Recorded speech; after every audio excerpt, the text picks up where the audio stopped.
Good morning. A lot of folks talk about or ask the question about getting their first house on a property. So I've talked about in past videos when we talk about getting utility value out of your land that after you get access to your land and you get some general idea of surveying that you can go camping on the land. And so folks wrote in and said, look, I don't want to camp on the land. I want to have a cabin. I want to have some storage buildings. I want to have a workshop out there. And what designs can I use to go ahead and get these spaces set up, because it's very important to them to have a physical structure. Now, again, you can start camping on the property. You could drop a trailer off on the property. There's a lot of things that you can do to start recreationally using the property. But I think there's a little wink, wink, and air quotes of using the property. They really just want to put a tiny house up. So we're going to talk about that a little bit. I'm Justin Hitt from Prosperity Homestead. And so I've been drawing up, so you might know over the years, so there's another podcast that talks about traditional housing designs, designs for compounds, designs for different kinds of enclosures, animal structures. I do write up a lot of designs, and I might maintain folders for each of those designs so that we have, for my own homestead or for a consulting client or something like that. And so I've been putting together homes under 256 square feet. Now, why 256 square feet? Because I have the inclination that a lot of you guys want to go set up something without a building permit, or you want to set up something small, or you have a limited budget, and that's okay. Any of those situations are good. But on agricultural land, a non-permanent structure that is in place with either off-grid power or what they call farm power. Maybe on one side it has storage, and you're going to put in your equipment, your tools, and the other side is going to have a little overnight cabin, maybe a small kitchen, maybe just a bathroom and wash facility. That kind of thing can be done in 256 square feet. Now, the challenge comes up is when you start getting grid power, sewage, and you start having a long-term occupancy. Those things you do need to get a building permit. And so a workaround on that is only having gray water, and you can use a gray water system. We're not going to talk about the design of a gray water system because the country of Australia and a couple of European countries have some really good designs for that you can just borrow. But ultimately, not having any black water is the best thing to do. Now, you can do that with a humanure toilet. So when you say 256 square feet, that's 16 by 16 or 12 by 20. A lot of people don't think that's enough space, but it actually is a lot of space for outdoor living, especially if it's not your permanent residence. When it becomes your permanent residence, I do encourage you to get the building permit. It's not really as difficult as it seems. Build something. You can still have a temporary structure or a structure that can be moved later. That's larger than 16 by 16 or larger than 12 by 20. But when it comes to the designs that I've put together, and I'll flash up here on the screen, many of these designs work with a shed that you can just buy from a shed shop, and they'll deliver it on site. And as long as you have, and we'll talk a little bit about some of the things you need to know as far as when you put it out there, but as long as you have a few things in place, it will insulate fine, it will heat and cool just fine, and it's small enough that you can use a small camp stove to keep it going. Now, again, if you have grid power or you have a good off-grid system, you can run a split unit in it. Many split units will heat and cool 600 square feet. So you can end up building your 256 square foot unit and then expanding it with an additional bedroom, or expanding it so that you can get up to that 600 square feet. 512 square feet is probably where you want to be at, because you want some headroom in case you get a cold winter or a heavy winter. But the insulation value in a smaller unit of 256 square feet, you will be comfortable. But it's not living in it comfortable unless you're in a climate like the Mid-Atlantic region, maybe a little bit further south into North Carolina, Georgia, those areas. Now, if you're in a hot environment like Arizona or Texas, then these little 256 square feet houses, you can cook in them because they will literally, it'll get too hot for you because they don't vent. And so that design would be a little bit different. So what I've got here is floor plans, and I'm just going to show you on the screen. Then we're going to talk a little bit about if you're going to get a shed, how to convert that, and then what I see as the best practices. A lot of folks are going to ask about how much does it cost, and I'm going to tell you it's going to be at minimum $55 a square feet finished, up to $175 a square foot rough finished, and it will cost the same as a house. I know everybody's saying I want to save money by getting a tiny house and doing it myself, and then 5 years later you're living in a shed. You're not living in a house, you're living in a shed. So my designs are based on Tokyo studio apartments, New York studio apartments, or housing that's being used in either the developing world or, for example, Sweden has summer cottages. So I really base the design on those things because we're looking at, and this is always the case to get maximum value, we're looking at how do we do something that is proven rather than something where we're the pioneer. I've always heard and I've always learned that pioneers come home full of arrows. If you want to be a pioneer, you get a sheep hut and you get a trailer that's already built, or you get a covered wagon, and that's how you get started. Because those things, for $25,000, you can get a really good, bigger than 256 square feet travel trailer and be extremely comfortable. Now, I don't know about extremely comfortable because I stayed in one, you may have seen those videos before, but I stayed in one in Virginia Beach, and there were some times it was almost 85 degrees or 90 degrees inside the trailer, but I was connected to 30 amp circuit, so I could just turn on the air conditioning or open some windows up and vent the thing out. I'd gone away for the day, and it was pretty sunny that day. It was probably 75 degrees outside, and inside the trailer, because I didn't leave a window cracked or because I didn't leave a roof vent open, it actually warmed up too hot in the trailer, and that's something you have to keep in mind. Now, a 256 square foot tiny house is going to have similar challenges because it's a small amount of air to fill up. So the first thing we want to do is we want to make sure that we get a shed built for purpose that has vapor barrier wrap. It has layers in the roof, so a lot of times they'll put a metal roof on one of these sheds. You want to make sure that they put that insulation under it, and they're going to put a heat barrier or a thermal barrier underneath that roof. It's not tar paper. It's actually a kind of a bubble wrap looking thing with silver on it, and that's going to keep the thermal radiation from building up from the heating of the metal on the roof and coming through. Now, you want to make sure you choose a light colored roof. And by the way, I'm recording this because I'm going to put together a larger information product or resource for folks, kind of one of the tutorials on the website, www.prosperitymhomestead.org. So again, if there are questions that come up, please ask them in the comments because I'm going to go through this very quickly. We're going to spend a little bit of time going through. And by the way, that's some of the designs right there. I'm just going to hold that up real quick. And I'll hold it up later and point out some specific things. But we're talking about the roof right now. And we're going to work from the roof down to the ground.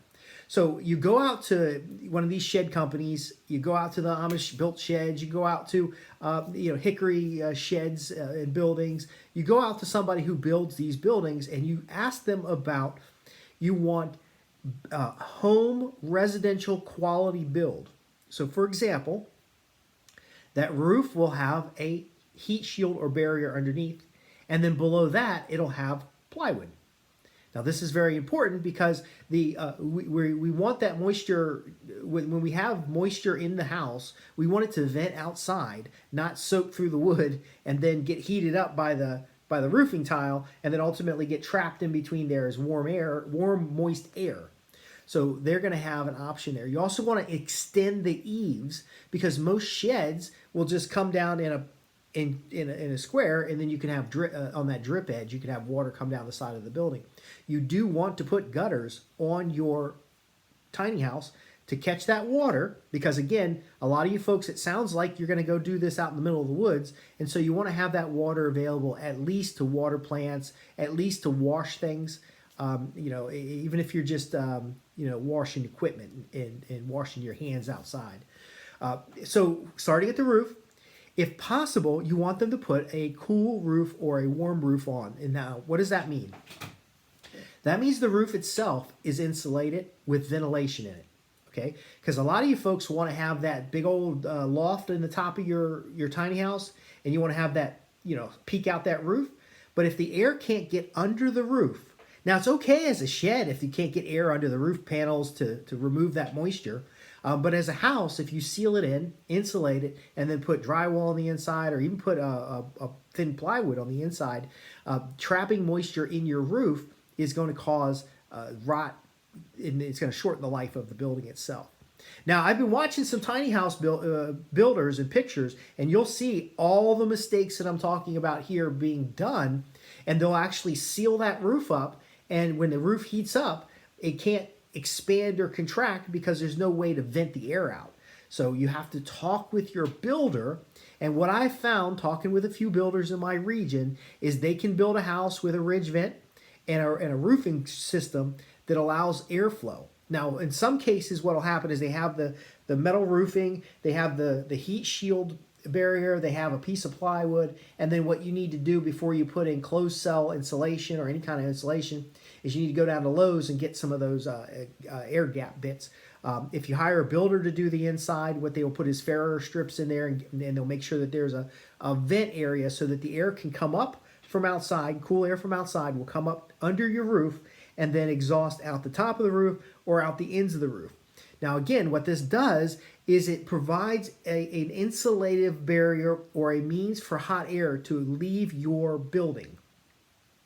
Now that hot air leaving your building actually reduces the amount of energy that's necessary to heat and cool the building, because the solar heat on the roof is going to be evaporated off or released.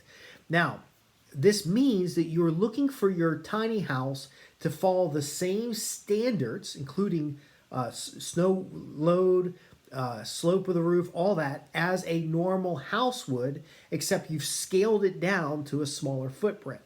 And I see a lot of folks will go in and they'll do a lean-to roof, and it will be too shallow. And the first time they get snow, all that snow stays up there, it freezes out the roof, and it causes other problems.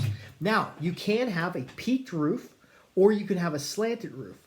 A lot of times in this design, if you're going to have a small square footage tiny house, the peaked roof is actually really good, changing the solar aspect, meaning you want to face it south in the northern hemisphere, and that way you can get that good sun on the front of the building to kind of warm the building up, help you get that heat transfer, because a tiny house doesn't need to be airtight. It just needs to be cycling air appropriately for the season.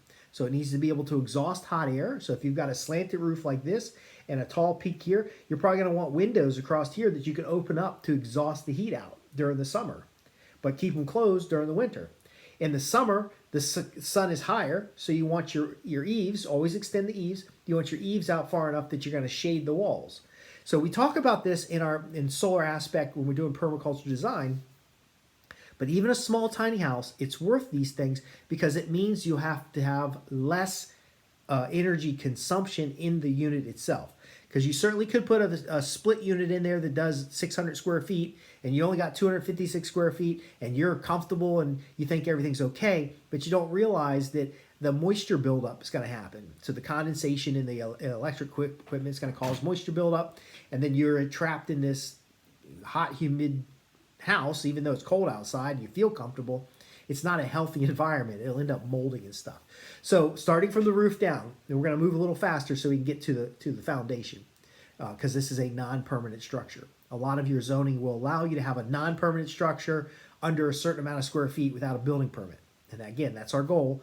How do you get a cabin dropped off that's almost ready to use? So again, you got your roof, you come down, you got your ventilation, you want to exhaust heat in the summer, and we want to retain heat in the winter. So we want to make sure we have some kind of fresh air inlet. So now we're on the walls. If you have a shower in the unit, so there's a lot of wonderful little tankless hot water heaters that run off of propane or run off electricity. And say you're going to have hot water in this thing because you got a little tiny kitchen, like a micro kitchen, and you've got a shower. The great thing about showers is you can get a 36-inch by 36-inch shower stall, fiberglass walls, or a 48-inch by 48-inch shower stall, install that thing. I've even seen soaker tubs that are only 3 feet wide, about 4 foot, 5 foot long, and it's an enclosed shower unit. The great thing about an enclosed shower unit is that it's easy to install, it's easy to maintain, and then of course if you have the proper, it's not a class on how to build, because ultimately you may not like the recommendation I have on how you build this thing. But a shower unit is something that's $400 or $500, and you can put it right in there and get it going. The key is if you're going to create hot water inside your tiny house, you need to be able to vent the moist air.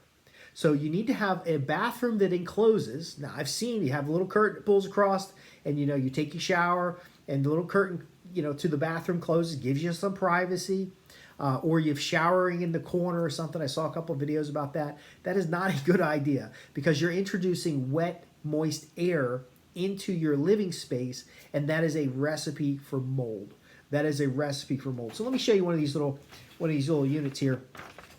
So this one down here has a shower stall, and then it has a sink, and then it has a dry toilet. Because remember, we're going to do humanure toilets, we're going to do dry toilets, composting toilets, because we don't want to have black water. Black water immediately puts you in a category, you better get a building permit, and you got to have a septic, and then it just snowballs from there.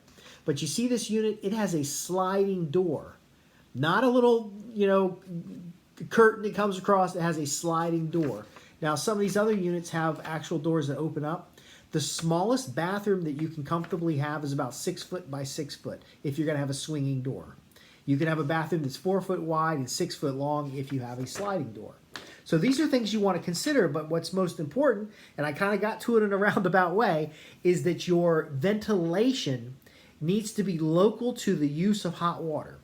So if you've got a tankless water system, it has that's using gas. You want to have ventilation on an exterior wall, and you want to have that unit on the exterior wall so you can vent out. But you also want to have a fan to exhaust the warm air in that bathroom that is not near your vent, because there are fans that are reversible, so you can get fresh air in there as well. Because depends on what you've been eating. You might want fresh air. You may want it to exhaust as well. But here's my point.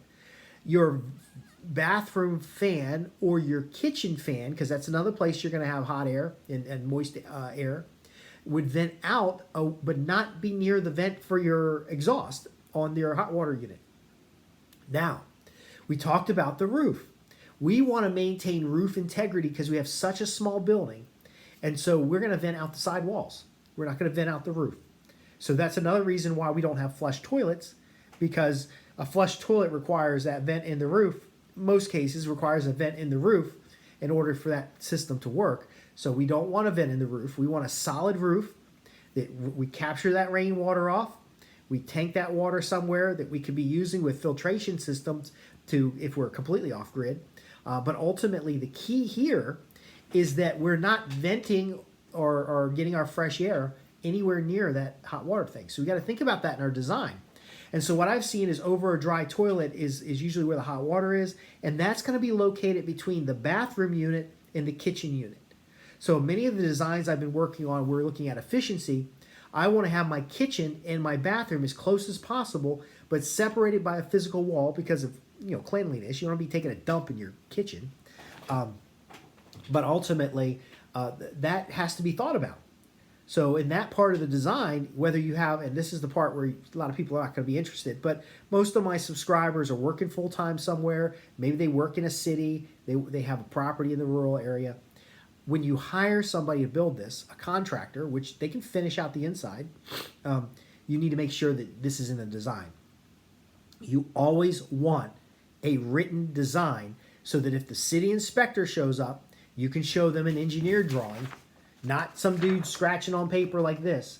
You can show the city an engineered drawing of what's going on, as well as the the snow loads and the wall bearing and all that other stuff. Now again, a 256 square foot house is only going to be one floor.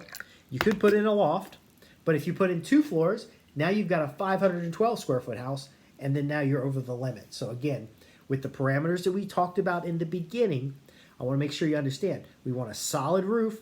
We want a roof that alone by itself will keep itself cool. And then we want to, that way we can have a vaulted ceiling on the inside. And then ultimately, we want to make sure that our bathroom unit can seal itself off so that we don't introduce moisture into the house. And then when it comes to the kitchen, which I alluded to, you want to make sure your kitchen can exhaust outside as well. So if you're cooking something on the stove and you're getting some big pasta going and you've got your ground meat and sauce all finished up and you're boiling up some noodles, all that moisture can go into a range cover and then exhaust outside. Okay, you don't want You're cooking up some hot chili sauce, and you don't want hot chili sauce in your tiny house because 256 square feet, everybody smells the fart. Everybody gets, smells the food. Everything goes on. I would actually recommend having an outdoor kitchen area, and we can talk about that at another time because outdoor kitchen designs give you much more space. They give you a lot of other benefits. But again, what we're talking about here is being mindful of the moisture in your tiny house. And that moisture also comes from you as a person. So if you're just a single guy and you've got this little bug out cabin that's going on, you're going to be there 3 or 4 times a year during hunting season, and you're going to make sure that it locks up nice and tight. And, that means it's probably sealed up nice and tight, and you're not going to exhaust enough moisture that's a problem, especially if you've got good airflow through the unit, being able to vent it out. Now, if you've got a vent in the bathroom and a vent in the kitchen, and you're able to open the door to the bathroom and the kitchen's already open, and you turn both those vents on, that usually is enough to vent the house. If you have reversible exhaust fans, you can turn one to bring fresh air in and the other one to take air out, and that's another way to cycle it. But the last thing about venting is you may want one other vent somewhere in the wall of the unit, so usually up high, so that you can either you can get some cross flow. Now, for a lot of folks, this works by having a screen door, and you open that exterior door and you have that screen door open, and then you have that second vent, maybe it's a window, that you can open up and get some air through it. I tell you this because if it's more than just one person, or you're out there, wearing the deer stink, and it will smell bad in your tiny house. And so as we're working our way down, you want to make sure that you've not bringing anything into the house that's going to smell bad, okay? So if you've got compost, for example, it's a compost bucket that's on the counter, and then after you're done eating, you take that out and put it in a compost pile. If it's trash, for example, you're going to make sure you don't bring a lot of trash into the unit because there isn't a lot of space, but once that little grocery bag fills up, you're taking it out someplace, and maybe you've got a barrel somewhere that you could put that trash in and seal it up before you take it to the dump. You don't go take it out there, and I see this all the time. There'll be an old pickup truck out there somewhere on the property, and people just throwing trash bags in the back of it. And then the raccoons and the possums and the bears, or everything's all sniffing in the trash. Again, you want to secure those types of things outside. But when it comes to smells, body odor, when it comes to, and that's why we do recommend a shower in the unit, when it comes to these other things, you want to make sure you can vent the property.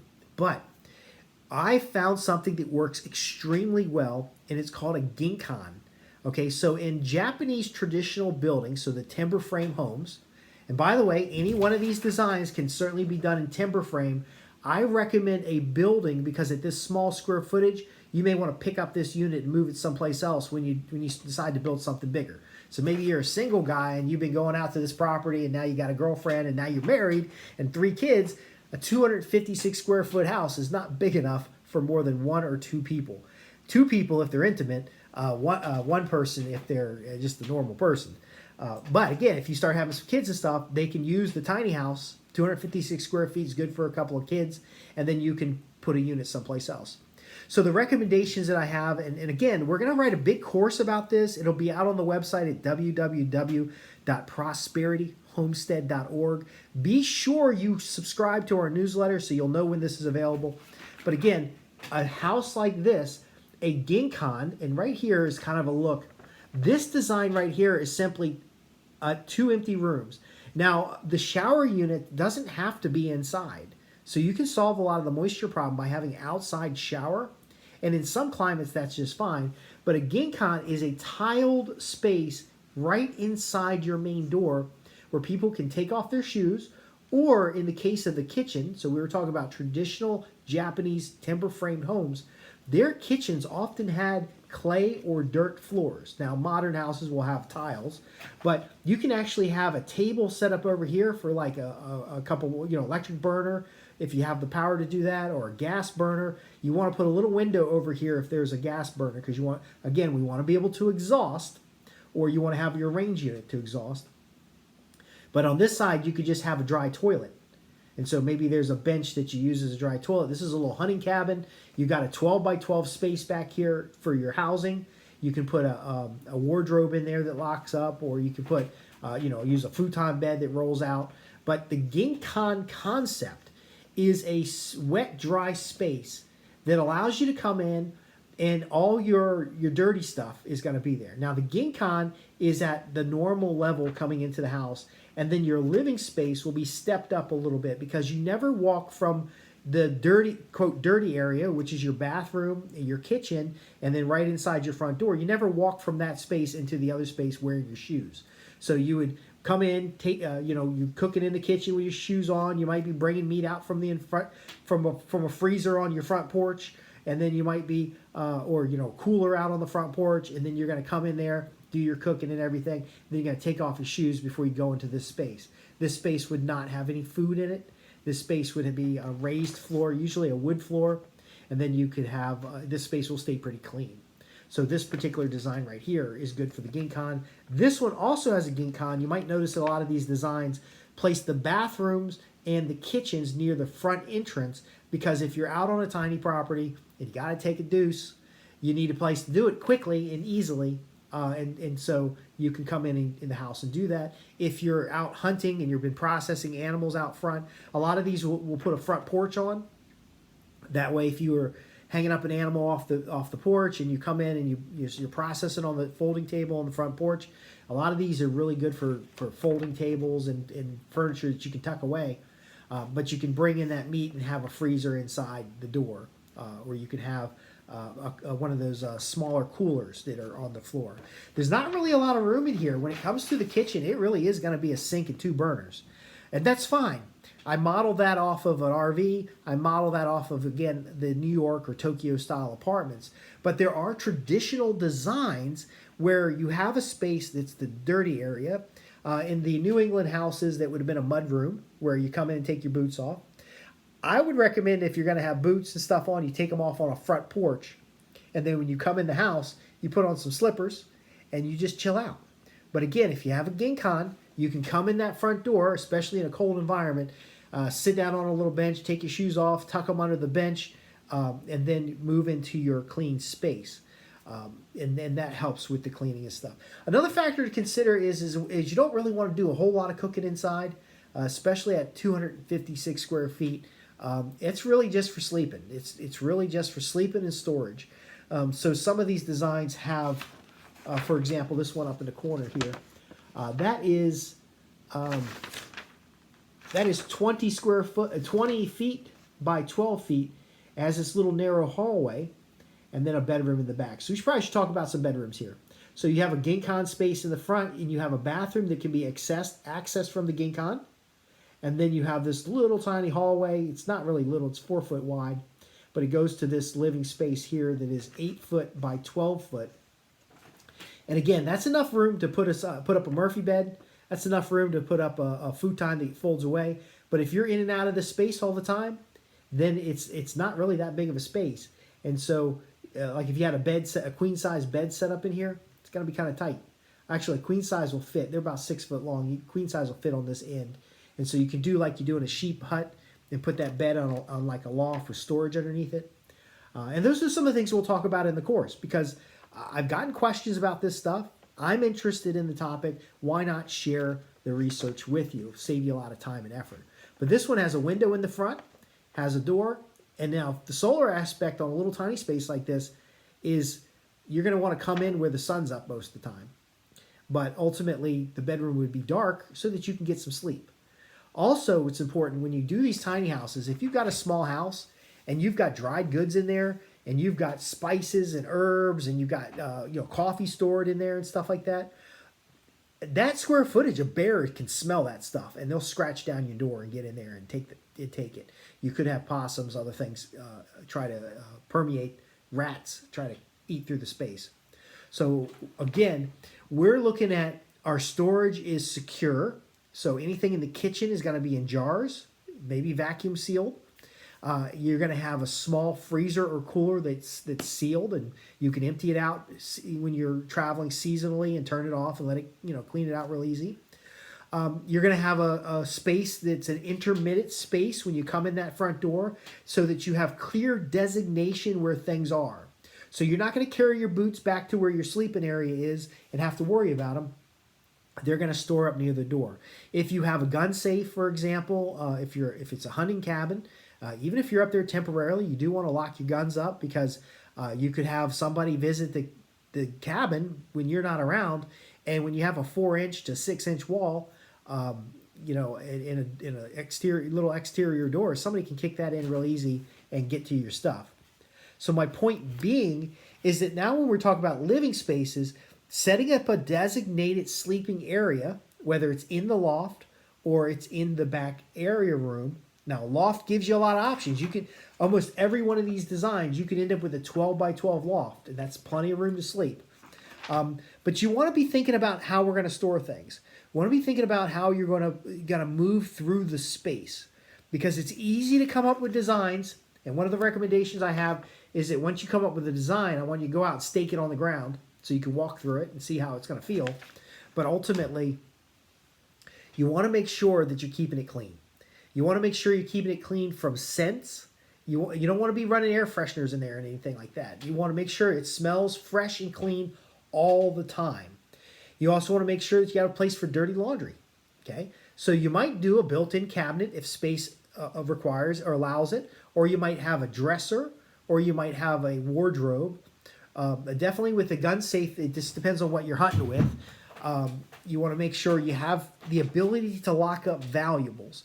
Because again, a lot of folks are asking about hunting cabins, and even though you strip everything out of the cabin, maybe you show up with totes, and you got a shelf to put the totes on. You can just get a wire rack. I'm looking over here because I got a little wire storage rack there.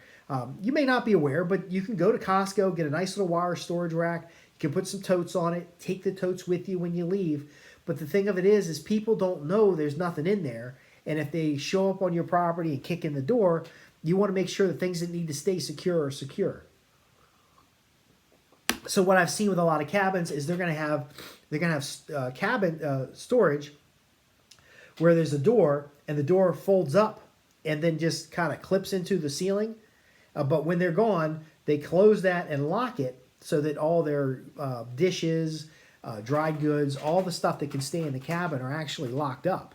So if somebody kicks in the front door, you have these different layers of security. For example, because you're in a tiny space, using a tabletop cooker, like a little Coleman stove with the proper ventilation, they close that up and then maybe they store it under the shelf so that it can be out of the way, but also so that the cabin can be locked up when you leave. If you're having a remote cabin, the last thing you want is a squatter in it. I recently heard a story. We got the Dick and Willie Trail here. There were 6 people in tents on the Dick and Willie Trail. Now, a lot of you folks are building these cabins to bug out into for recreational purposes. Some of you are downsizing, which is great. But in an environment where there is a large amount of homelessness, you don't want someone to squat your property. So again, you want to have big, clean, open spaces when possible, clear designation between cooking areas and sleeping areas, because that's going to help you psychologically with the space. But you may want to think about mattresses that roll up and you can take with you. Mattresses that roll up and get stored in a container. So some futons, or if you got sleeping bags on rolled up mats, will fit into a storage container, and then that container is a bit more secure than just leaving it out in the open. Because even if you don't have squatters, even if you don't have homeless people, even if you don't have teenage kids wandering around your woods, or someone lost that wants to break into your cabin, you're still going to have rats and raccoons and mice and all that other stuff. So again, being able to lock up and seal up things in enclosed spaces reduces the chance of scent. It reduces the chance of anything that gets into your property being a pest. And then it makes it easier for you to clean. Because when you get ready to leave that cabin, you can pack your stuff up into your totes. You can put those on a shelf somewhere, for example, and then you can sweep everything all out and get it out. The beautiful thing about such small square footage is that if you have living space outside, so maybe it's a folding table on that front porch, and that's where you're cooking at, and then inside it's just living space and toilet space, then you can just sweep that baby out and you're done. You're done. You're in and out nice and neat. So we talked about the ventilation, we talked about moisture. Let's talk about what's in the walls. I see a lot of folks going out and getting their little shed, and then they don't have a house wrap because they never talk to the builder about having it home specification. So you got to have that house wrap because we got that moisture from the outside as well as the inside. And they just put in that rock, they put in that rock wool insulation, or they put in that fiberglass insulation. I'm going to recommend against any fibered insulation that has the potential for something to try to bore into it and live in it. Okay, so you're going to get good insulation value out of those things, but a solid paneled insulation that has been properly sealed, so you're going to have some kind of closed cell foam. So you might put panels in between the studs, and then you're going to seal around those panels so that it's it's airproof. You're not getting air exchange in and out of it. And then you're going to put that sealant's usually a closed cell foam. You're going to have designated ventilation areas, so if there are vents, you're going to keep those clear. Then on the inside of that, you may even have a plastic moisture barrier to keep the moisture in the space rather than in the walls. What works really well is sprayed in closed celled foam.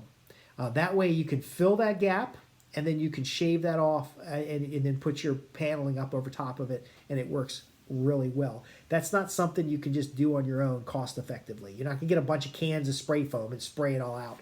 It's best to hire somebody to come foam it out. Now, a lot of you folks, and I'm not laughing because there's nothing wrong with this, but you want your bug out location to be secret, so you don't want a bunch of contractors to come out there and be in the space, and then they'll know where it is, and then when shit hits the fan, they're all going to go to your bug out. Well, the good thing about getting a shed is that the only person who's got to know where it is the person who drops it off, because you can have all this construction done on the inside. In fact, a lot of these shed companies will build you a tiny house. Now, sometimes they're going to cut corners by throwing just any insulation in. The R value won't be very high. Remember, a lot of these sheds only have a 4-inch thick wall. So ultimately, you're going to have to supervise a little bit or discuss the specifications in advance. But ultimately, you can have the unit dropped off. But I would eliminate any fear that you're building the bug out and you want it to be a secret location and you don't want anybody to know about it, because if you've ever been there with your cell phone, whether you're within range of a tower or not, if you've been there with a smartphone, it's easy to find on a map. And with the LiDAR systems, so I use LiDAR systems to find old roads and clearings on properties. A lot of times, if you have a clearing in the woods in a temperate environment, it usually means there's rock on the ground somewhere. LiDAR is going to tell me that the soil density is pretty high, which likely means there's a rock outcropping. But if it's a general clearing where trees haven't grown in 5 or 10 years, it's highly likely there could have been an oil spill back there, there could be an old piece of equipment back there, there could be a lot of things, or your tiny cabin. So the technology today precludes a few contractors knowing where your bug out site is. Okay, you can call it a hunting cabin, you can say it's your husband-wife getaway, it's your secret porn stash. You can tell it whatever you want. If you've got a house or a shed on a piece of property, someone who wants to find it can find it easily. Especially if you start doing things like a little outdoor pavilion, so that you got like an outdoor eating space and a place to grill, because you can't grill in a tiny house that's that small. The walls would smell like barbecue and you wouldn't be able to sleep. But my point being, if you hire a contractor or you're bringing supplies back and forth, the fact that you've got smart vehicles these days, the fact that you've got GPSs on phones, the fact that your little hunting GPS device, if you're using like OnX or something, is going to be making a map of where you're located, or that your trail cameras might have a GSM or CDMA cards in them and GPSs. You're not hiding anything. So you might as well maximize your value by getting contractors on site. Now, the one thing that you probably want to get contractors out on site that's going to be the most valuable over time is the foundation. Now, remember, folks, I'm going to go into a lot more detail. Now, I need about 100 folks to be interested in this. Otherwise, you can just ask questions in the comments and I'll answer your questions. But again, if I'm going to put this up in a course and a plan and go through everything in detail that we talked about, because I know I'm talking fast, I know it's hard to write down, take notes, I know if you slow it down on YouTube, I sound like I'm drunk. But ultimately, if you have questions, visit www.prosperityhomestead.org, join our newsletter, or contact me through the contact page, or ask your questions below, and I'll be more than happy to help you with this. This is just years of experience. My dad built his own house on a piece of property. It was a big house. I've talked with builders over the last 6-7 months. I made the joke about the van down by the river. I've done camping. I can tell you that if you do this right, this will be a beautiful experience for your family, friends. You'll be able to use it as camping. You single guys will be able to get a lady out there because you'll actually have a toilet and a shower instead of like, a two-man tent. And you guys are taking a dump in a bucket. But ultimately, let's get back on track, your foundation. The biggest place you're going to want to get a contractor out is on that foundation. It is best, because you can have these sheds dropped off and put on cinder block. That is something that happens. But you need enough airspace between the ground and the bottom of your shed for that shed to be permanently out there. Okay, it might be a temporary structure that you can pick up and move around, but one of the problems with the cargo containers is that it's laying on the ground and it starts to get that moisture buildup underneath there. You can also have radon buildup. You can have other types of volatile organic gases build up underneath there, which traps moisture, causes rust, mold, all those other issues. So the number one space you're going to want to have someone come out and help you is in the foundation. Now, you can use a tractor to scrape off the foundation and then compact it with a little compactor. You can do a lot of work, but even though it's a temporary structure, you're going to want to clear out the soil underneath, compact that soil, put in a gravel bed of at least 4 inches, and then if you're going to be on blocks, there's all kinds of blocks, but you can get these long concrete blocks to put your house on. You're going to want it to be 6 to 8 inches off the ground so you can get airflow underneath, but ideally high enough that you can crawl up under there and put solid insulation under this house. Again, I forgot to mention how you insulate the floor. We'll talk about that in the course, because there are ways of insulating your floor, but that moisture barrier has to be there. So if you get up under that thing and you put some insulation in, you're going to then put in a nice solid moisture barrier. Now, fortunately, RV stores sell moisture barriers. There's a lot of different companies that sell it. But you would put up a plastic fairing strips across the wood, okay? So you're offset with some kind of plastic or some kind of non-rotting surface. And then you're going to have your kind of a rigid, not just some plastic up there, kind of a rigid moisture barrier under there, rubber barrier, and then you're going to seal it around the outside. That way, if you have any moisture coming up from the ground, that gravel is going to allow airflow, a little bit more airflow than you need, but it's good. It's going to allow airflow. The block offset is going to bring your house up, and then you're going to have that rubber barrier, or there's different things in the RV world you can use that work really well. But here's the problem. If you've got plumbing inside of your house and your plumbing leaks, it'll get trapped underneath there. So you're going to have to be real smart about where that plumbing goes. Now, most of the designs here, your drains are going to be in the same space, okay? This one over here, the drains are going to be in the same space. By doing this, you can have, actually this one, the drains will be across the middle here. By doing that, you can have all of your gray water drains come out the side of your building rather than down into your crawl space. Now remember, you might pick this whole unit up and move it someplace else. So if you're going to have piers, those piers are going to go into a plate. That plate is going to be connected to the bottom of your building, and then you can unscrew the piers, lift the building up, and move it someplace else.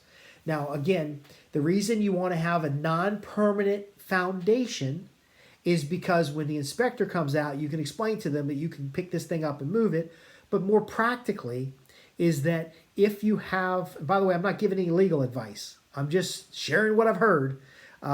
But practically, if you're going to expand the building, you could sell off the tiny house that's 256 square feet. Now you got a building permit. Now you're expanding the foundation, and you're going to put up, 1,000 square foot house. Or, maybe the family's expanded a little bit, and you're going to keep this as it is, and it's going to be there for 15 years. You want to make sure that you don't have a rotten foundation. Or if you end up with some rot underneath, it's going to be your cross trusses, and you can lift that house up, put a new truss in, lay it back down, put your skirting back around it again, and then you're good to go. So we got to the ground. The reason you want to have a contractor do this is because you're going to need a dump truck full of pretty large stone so that you can maintain airflow. Now, can you do 256 square foot? Yes, any of these designs in a shipping container, you can certainly do. But shipping containers have other problems. I hope I've addressed some of them with the ventilation, but ultimately, yes, you could have a shipping container built, used raised floors, all the plumbing on the inside. That shipping container gets dropped off, and as far as the person knows who's dropping it off, it's just an empty shipping container that you're going to be putting some tools in and storing some stuff in. I don't mean to use my redneck voice, but that's sometimes how I speak. You can make it more stealthy, but if you don't have a good foundation, you're going to have a rotten, all kinds of moisture problems. You're going to have gaps or holes in the building that are going to allow rodents and pests to get in there. You're going to have problems with stuff crawling up underneath of it, and the foundation shifting over time. So you need to have a solid foundation so that you can have the airflow. Because again, at such a small size, you want to have it as its own envelope, and then the air can flow around it so that you can get that moisture out from under it. You also want to have access to your plumbing. So what will usually happen is you can seal off the areas that are not the plumbing areas, and then you can put the foam insulation, or not spray foam insulation, but it's kind of like spun insulation, or you could put panels in around where your plumbing is. That way you can still access your plumbing without cutting up and tearing up the whole bottom. Again, I can go over this in detail. I can answer specific questions in the comments. But I want to give you an overview. It's not as easy as people make it sound. You don't just go buy a tiny house and then drop it off on some cinder blocks if you want that house to last. Now, again, the person who sells you the tiny house is going to tell you, oh my gosh, he's over-engineering. You don't need all that stuff. That's what you need for a regular house. But if you're going to live in this thing, if you're going to be out there 4 or 5 times a year, if you're going to be spending weekends with your family out there, you don't want to be out there fixing it all the time. I also advise against building it yourself. While many of these shells can be built by a third party, and all the fixtures on the inside can be put in by a third party, and you can finish it, I'd rather you be out there enjoying it, okay? I'd rather the building show up, a contractor come in, knock out the inside. Contractor's going to love it. It's an easy job for a contractor. And that everything work, and that the work is warranted, okay? Because what you may not know from a lot of these shed manufacturers is they can build you a shell that is perfect, every specification for an actual house, a big house. It's going to be airtight. It's going to have proper ventilation. It's going to have a cool roof. It's going to have proper everything except for electricity and your sewer. And we didn't talk about electricity. We should talk about that. You want to pre-wire your place. But here's the thing. Their warranty might be 25 years. But the first time you go in there and you start building out the framework for the inside walls, you put a kitchen in there and stuff, warranty's gone. Okay? But if they finish it out, or if a contractor finishes out, you're going to either end up with an extended warranty or no violation of the warranty, or you're going to end up with a new warranty where you have someone to call if something goes wrong. Now remember, if this is your secret bug out location, all I need is 3 pieces of information, and if God forbid it has a mailbox, we can find it in 5 or 10 minutes. Again, the LiDAR systems, the Google Maps, your cell phone, the trail cameras, everything is bleeding what they call signal intelligence. Okay, and then if you take the signal intelligence and the open source intelligence, we'll find you in 10 minutes. Okay, so don't worry about people knowing where your property is. But what you should worry about is that it can be there for the longest period of time, that every dollar you spent is a good investment, and that your family can get generations of enjoyment out of it, and that you're able to get started quickly. Because the biggest value of a property under 256 square feet, especially with a non-permanent foundation, is that you can pick this baby up and put it in different places. You could put 5 of these on a property and start generating income with Airbnb, Hip Camp, Airbnb, all these things. There's more options with this. If you start out, you don't have kids, and now you have kids, you can build a bigger house someplace else, and the kids can live in here. And that's why we talk about the compound design, because you may want to have a garden enclosure. You know, me personally, I'm dreaming about sitting on the front porch and looking at my garden, and then going out there and just picking some fresh herbs and vegetables, and then cooking up something for dinner. If your dry goods are secure, I'll be sitting there with a glass of iced tea or hot tea on a cold day, and my veggies are secure. Actually, if it's raised up, some people have even put root cellars underneath. That's a topic for a different day. But ultimately, again, we want to build it once and use it for the rest of your life. The temporary foundation, you are attached to that because if you're raised up 6 to 8 inches, you can get airflow underneath it, or it could turn over. I recently heard a story about somebody turning over a container while they were trying to put it up on blocks. The reason I like to bring in a contractor is because it's not just the tiny house. If you're doing an enclosure, or you might be clearing out an acre of woods, and then you'd be putting the tiny house on it, and then you're going to have garden space. You might have some animals. One of the biggest reasons to get out on a property now is so that you can start running animals and start using that agricultural property. One design that's really important, and one of the reasons I want to put this into a course, is because this doesn't have to be the only space. So in a agricultural property, you might have a 40-foot by 120-foot barn, and this 256 square feet finished space is actually in one corner of the barn. So I see this in a lot of horse barns, for example, and it's just the tack room. It's next to the tack room, and it's just a basic boarding space. And so there's a lot of reasons why you might want to do this. I've seen properties that are going to run cattle, for example.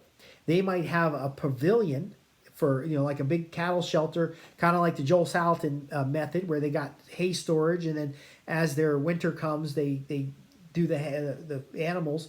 They might have one of these tiny houses or one of these little houses in a back corner somewhere, so that when you're out there checking on the animals, if it gets late, you just spend the night. You call into the family and say, look, I'm running late out here. Me and the kids are going to stay the night, and we'll see you in the morning. You might want to be a weekend hideaway or getaway. Now remember, the majority of what we talk about on this channel is how do we maintain maximum utility value from the property.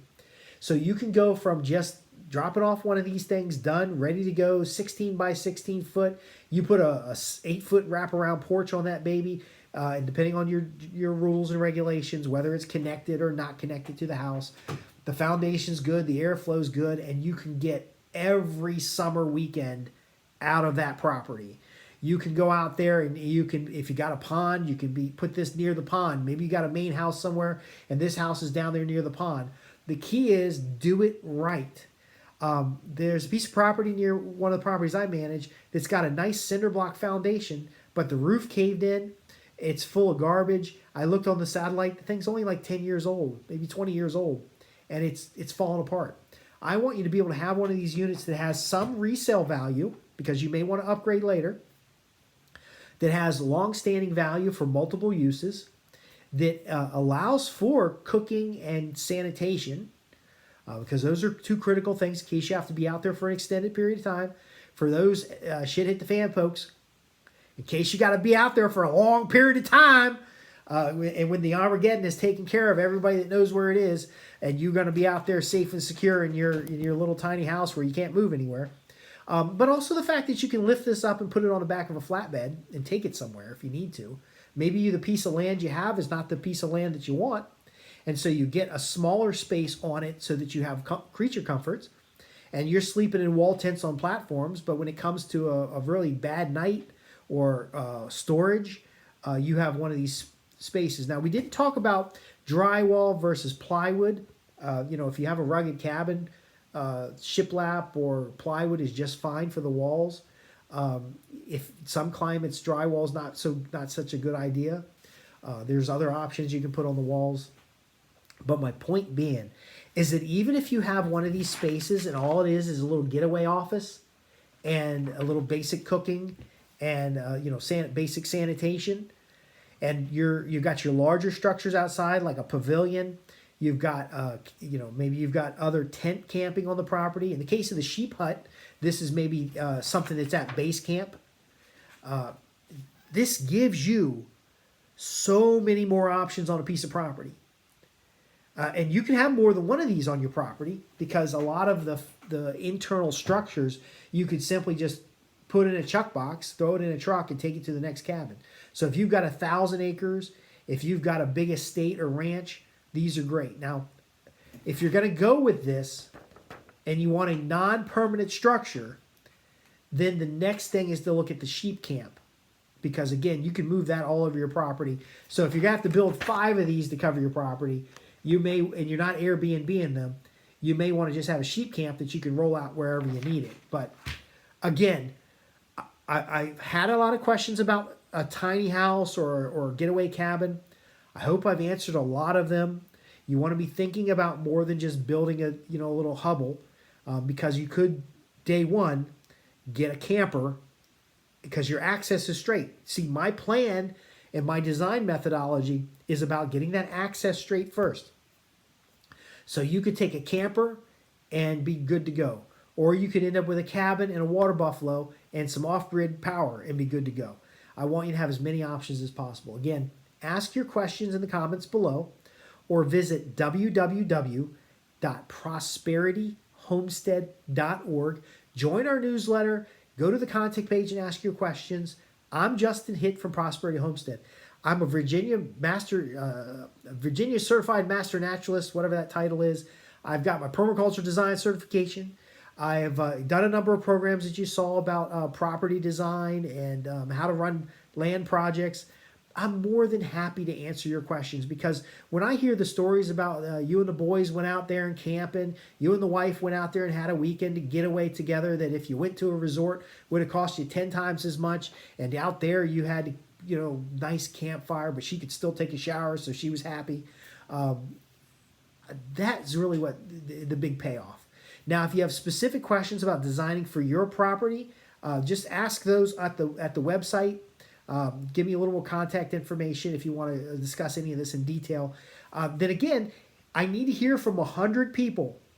So 100 of you guys, there's more than enough subscribers, but if 100 people say yes, I'll create a low-cost tutorial on the website, kind of a course, where you can go through and see better designs. This is just a quick draw, but I'll hold it where you can screenshot it if you want. Those are some of the floor plans. But there's a little bit more to it. Like, for example, in a 4x6 bathroom, what's the minimum? In a 6x6 bathroom, what's the minimum? The plumbing areas and stuff. I could create engineered drawings if you want. But again, you got to ask for it because I'm not going to just sit around and draw stuff unless I'm going to use it. And then, I want to make sure you get a lot of good value out of it. So I really don't know anything else that I can add to this right now with the time that we have available. But again, I encourage you to ask your questions. I am imploring upon you to be doing this now. Don't wait till you retire. Don't wait till the money's right. It is as little as 256 square feet. 2 people can be very comfortable. And let me just leave you with this before the little YouTube stuff comes up here. Any one of these spaces in 12 by 12 and just tape it off on the floor in your house, tape it off, line it off with a piece of rope in your yard. In a 12 by 12 space, 2 intimate adults can do just fine. Now, if you have bunk beds, you can put 4 full-grown men, and it's not like prison because you're doing a hunting trip or whatever. Because those are single bunk beds. What I'm talking about is a queen-size bed where 2 consenting adults can get together in the same bed and be extremely comfortable. But again, if you've got a 12 by 12 loft and a 12 by 12 living space, now it's the husband, wife, the couple, and their kids. Do you see how that works? It could be, if you have more people out there camping, I wouldn't put 6 guys in one of these things unless they're really friendly. But ultimately, 12 by 12 space, see it on the ground. That's the biggest tip I can give you because that's going to be probably the largest room you're going to be able to put together in this type of design and still have a bathroom with a shower and still have a nice little kitchen nook, and then enough room to put like a deep freezer or one of those RV refrigerators in, with fridge and freezer. And then these units can run on gas or electric. You don't have to have grid power. So it's like a marathon, folks. I want to thank you for staying to the end. Be sure to like and subscribe. Be sure to ask your questions. And if you want me to put this into a tutorial, we'll draw these babies up. And I'll actually go out and do some interviews with some of the building guys that I've been talking with. Because I might end up with one of these units, might be 512 square feet. Because I want to have an office space there. But, man, folks, even if the prices seem like they're high, but they aren't getting any less. So if you put one of these things up now and you start enjoying it now, it will pay for itself 100 times over. But please don't try to do it yourself and it take 5 years to get done, because this build is a 3-week build and done. I'm Justin Hitt with Prosperity Homestead. Thanks for watching. Visit me at www.prosperityhomestead.org, where we have more content, resources, and materials, as well as a newsletter where you can ask your questions about how to get the maximum value from your land without ecologically disturbing it or making a mess of it, and just that enjoyment, that pleasure, that outdoor experience. Thanks for watching.